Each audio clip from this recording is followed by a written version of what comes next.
So let's take a look at another problem. They give us the same Z1 and Z2 as problem number one. And in problem number one, they asked us to multiply those two values together. Well, here they're going to ask us to divide them. So again, I'm going to make the same comments that to do these operations of multiplication and division with complex numbers, very often it is easier to work in polar form than it is to work with these complex numbers in standard form.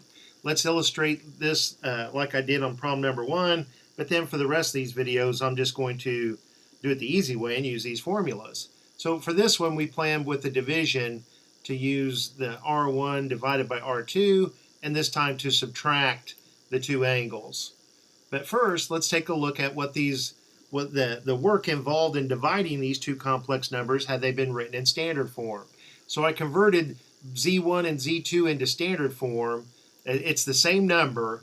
Here you have a complex number that's written in polar form, and that same number, just in a different form, in standard form, could be written like this. And the same for that second one. Well, this time, if you're dividing complex numbers, remember that we're not allowed to have the imaginary unit in the denominator.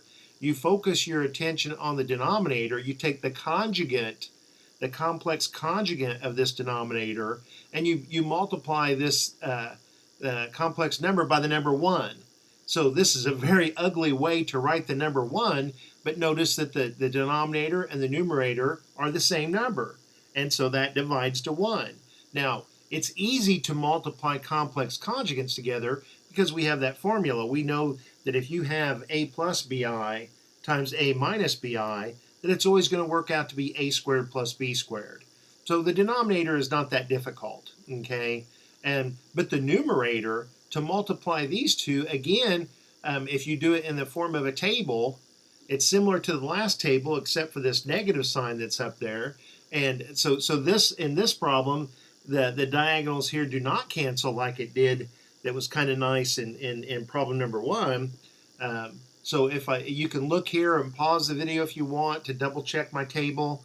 I believe that I'm correct here, but you can see that the work involved in coming up with this new numerator. This isn't even the answer for the problem yet. This is just the numerator. I'm just trying to figure out what to put here in this numerator, okay? And it involves enough work that I didn't have space to do it on this slide, so I went to the next slide, in an organized way, apply the distributive property to where now I have this complex fraction. I've got this value in my numerator that I just found in my table over here, and now it's being divided by, if I do figure out what a squared plus b squared is, that simplifies to 225. If I multiply both the numerator and denominator by 4, and write this in standard form and reduce my fractions, I get 1/6 plus the square root of 3 over 6 times I. That's what you get if you divide these two complex numbers and work completely in standard form. Well, let's take a look at the work involved in working with doing the same problem, but only in polar form. My formula says to divide R1 and R2, so 5 divided by 15, well, that reduces to 1/3, and to subtract the two angles. For this problem, they've even given me the angles with a common denominator. 2 pi over 3 minus 1 pi over 3 is just pi over 3. Well, if you go to take the cosine of pi over 3, that's 1/2, and 1/3 times 1/2 is 1/6. That was the real part that I had in standard form. And the sine of pi over 3, look at your unit circle, the y-coordinate at pi over 3 is square root 3 over 2.